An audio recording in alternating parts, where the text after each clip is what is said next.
다윗과 밧세바.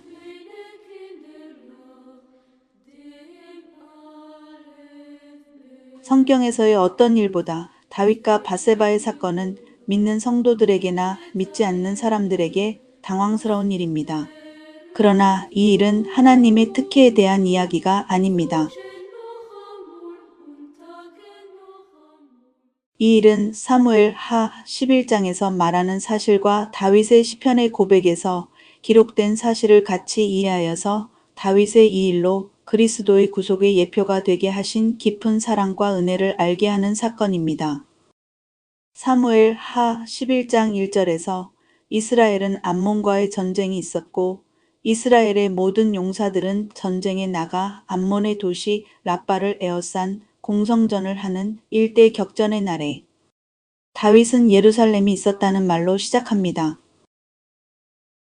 사무엘 하 11장 2절에서 바에이 레이트 하에레부, 이 구문을 우리말로는 간단히 저녁때라고 번역했지만 히브리어 원어는 이때를 바로 그 저녁을 주목하는 정관사를 사용하여 이때가 바로 그 전쟁에서의 공성전의 그 저녁이라고 말하고 있습니다. 바로 그날 다윗은 저녁 때까지 침상에 누워 있었다는 것입니다. 다윗은 전사였습니다. 그는 숱한 전쟁터에서 진두지휘하던 용사였습니다.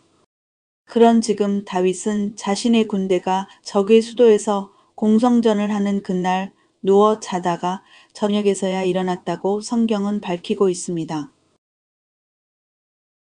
그리고 나서 다윗은 왕궁 옥상에서 거닐었다고 하는데 히브리어 문법에서 이 동사는 에녹과 노아가 하나님과 동행했다고 할 때 사용한 이 단어를 하나님 없이 사용했습니다. 다윗은 이제 자기 스스로 자신의 권력에 빠져서 스스로 걷고 있습니다.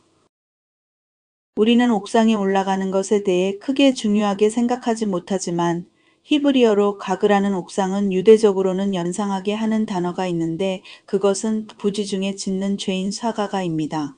옥상이라는 가그가 이 구절에 2번 나오는 것은 성경이 중요하다고 암시하는 것입니다. 레위기에는 부지 중에 범하는 죄에 대한 속죄죄를 말하고 있습니다. 그런데 이 부지 중의 범죄에 대한 특징은 그가 모르고 범한 죄이기 때문에 하나님께서 알려주셔야 알 수 있다는 것입니다. 특히 리더들이 자신의 권력에 취해 있을 때 그들은 자신들의 권력을 남용하면서 그것을 죄로 알지 못합니다. 사실 다윗은 자신의 죄를 나단이 와서 말할 때까지 그것이 죄라고 생각하지 않았다는 것입니다. 자신의 권력을 누리기 시작한 다윗과 같은 리더들은 자신의 죄를 죄로 인식하지 않기 때문에 하나님께서는 나단과 같은 메신저들을 보내셔서 깨닫게 하신다는 것입니다. 그때 자정 능력이 있는 지도자는 그것을 하나님의 뜻으로 깨닫고 돌이키겠지만 대부분 그 메신저를 죽이고 스스로 부패한 채로 권력을 더 남용하는 죄를 짓는다는 것입니다. 레위기에서는 이때 부지 중에 짓는 죄를 히브리어로 사가그라고 합니다. 나단은 레위기에서 말하는 부지 중에 저지른 죄를 하나님께서 깨닫게 하기 위해 다윗에게 보내신 선지자입니다. 시편 51편에서 다윗은 이렇게 말하고 있습니다. 다윗은 회개하며 자정하는 모습으로 선지자 나단의 질타를 하나님의 말씀으로 받아들였습니다. 다윗은 우리아를 죽인 자신의 죄를 회개하며 피 흘린 죄에서 나를 건지소서라고 죄를 고백합니다. 그리고 이 죄에 대한 제사를 율법에 말한 번제의 제사를 넘어서는 제사에 대해 언급합니다. 하나님께서 구하시는 제사는 상한 심령이라. 하나님이여 상하고 통회하는 마음을 주께서 멸시하지 아니하시리라. 다윗은 율법의 제사를 넘어서는 개혁적인 제사를 통해 새 언약을 말하고 있습니다. 그는 하나님의 제사는 회개하는 상한 심령, 통회하는 마음의 제사라고 말합니다.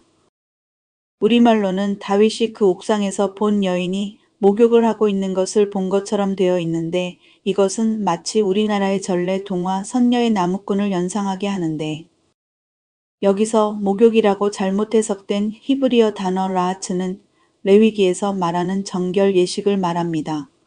다윗의 신하가 그 여인이 자신의 장군 엘리암의 딸이고 자신의 부하 장수 우리야의 아내라고 말하는 데도 이 일이 죄가 되지 않을 것이라고 생각한 이유가 있습니다. 또 바세바는 다윗의 책사 아이도벨의 손녀이며 이 일로 인해 압살롬의 난에서 아이도벨은 압살롬의 편에 서는 일이 되었습니다. 다윗은 바세바를 아내로 삼을 수 없음에도 육체적인 정욕으로 그 여인을 원하고 있는 죄성이 있었습니다. 바세바가 미크베라는 정결 예식을 한 것을 다윗이 알았다는 것은 다윗의 성 옥상에서는 예루살렘의 곳곳을 볼 수 있는 위치여서 정결 예식을 하는 곳의 입구는 알 수 있었고 아래로 내려가는 계단으로 내려가 사람들이 정결 예식하는 것을 볼 수 없지만 그 입구로 올라온 바세바가 정결 예식을 하고 올라온 것을 알아보았습니다. 유대적으로 율법에서는 정결 예식을 한 사람은 하나님 앞에 정결하기 때문입니다. 다윗은 자신은 항상 하나님께 의로운 상태라고 생각하고 있습니다. 욕정이 생긴 다윗이 상대도 방금 정결 예식을 하고 나와서 이 일이 하나님께 죄가 되지 않는다는 생각을 한 것입니다. 또 다윗은 이방인인 햇사람 우리야를 죽게 하고도 죄로 여기지 않은 것은 그가 철저히 유대인으로 그 당시는 그 일이 죄가 되지 않는다고 생각하고 있었다는 것입니다.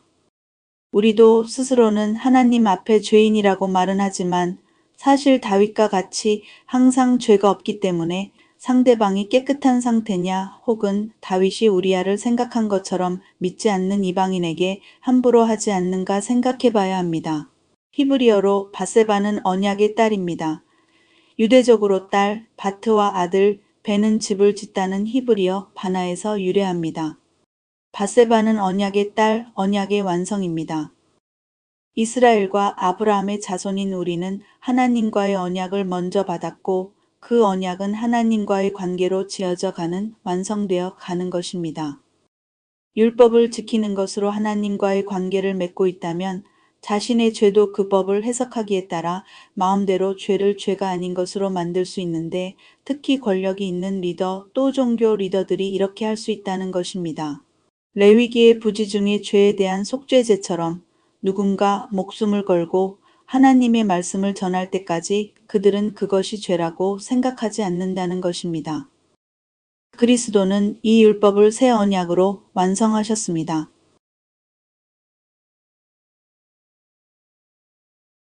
바세바는 마태복음의 족보에서 우리야의 아내라고 그 여인의 이름 대신 말하고 있습니다. 우리야는 히브리어로 하나님의 빛입니다. 다윗이 죽이고도 죄라고 생각지 않았던 우리야는 그리스도를 예표하는 또 하나의 이름입니다. 다윗은 시편 51편 14절에서 구원의 하나님이여 피 흘린 죄에서 나를 건지소서라고 말합니다. 다윗은 우리야의 죽음에 대한 형벌에서 상한 심령의 제사인 회개로 하나님의 용서를 받았습니다. 우리가 새로운 언약으로 그리스도의 무죄한 피로 받은 용서를 다윗이 시편에서 고백했던 것입니다. 구원은 여호와께 있사오니 주의 복을 주의 백성에게 내리소서.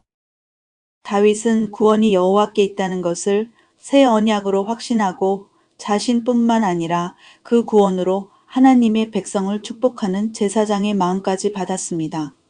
마태복음의 족보에서 바세바는 우리야의 아내라고 말합니다. 다윗의 언약의 완성을 이루었던 이 일이 그리스도의 오심과 그리스도께서 하나님의 언약을 성취하셔서 죄로부터의 자신의 백성을 구속하심을 말하고 있는 것입니다.